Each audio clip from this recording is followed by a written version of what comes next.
મહત્વના સમાચાર રાજકોટથી, જ્યાં સિનર્જી હોસ્પિટલના તબીબે આત્મહત્યા કરી લીધી।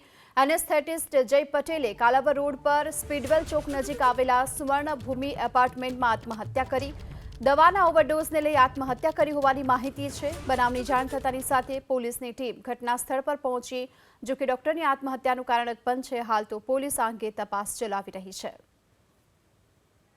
વધુ વિગતો મેળવીએ સંવાદદાતા પરાક્રમસિંહ જાડેજા અત્યારે આપણી સાથે જોડાઈ ચૂક્યા છે। પરાક્રમ, સિનર્જી હોસ્પિટલના એનેસ્થેટિસ્ટની આત્મહત્યાને લઈને શું કારણ સામે આવી રહ્યું છે? પોલીસ કયા પ્રકારે તપાસ ચલાવી રહી છે? ચોક્કસ સમગ્ર મામલે તાલુકા પોલીસ સ્ટેશનના અધિકારીઓ દ્વારા વધુ તપાસ હાથ ધરવામાં આવી છે।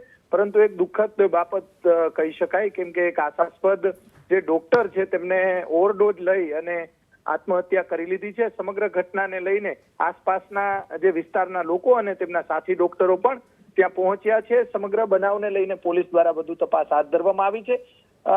એનેસ્થેસિયાના જે સિનર્જી હોસ્પિટલ છે આ ડોક્ટર છે તેમને અચાનક જ આ પગલું ભરી લેતા ખૂબ જ દુઃખની લાગણી તેમના પરિવારજનોની અંદર જોવા મળી રહી છે। અને ડોક્ટર જય પટેલ છે તેઓ રાજકોટના સ્પીડવેલ પાર્ટી પ્લોટ નજીક એક એપાર્ટમેન્ટમાં રહેતા હતા અને એકલા રહેતા હતા ત્યારે આ સમગ્ર ઘટના બની છે। ઘટનાને લઈને કારણ જાણવા માટે પોલીસે વધુ તપાસ હાથ ધરી છે અને તેમના જે સાથી ડોક્ટરો કે અન્ય જે ડોક્ટરો કે તમામની પૂછપરછ પણ હાથ ધરવામાં આવી છે। જી, આભાર આપનો આ સમગ્ર માહિતી બદલ।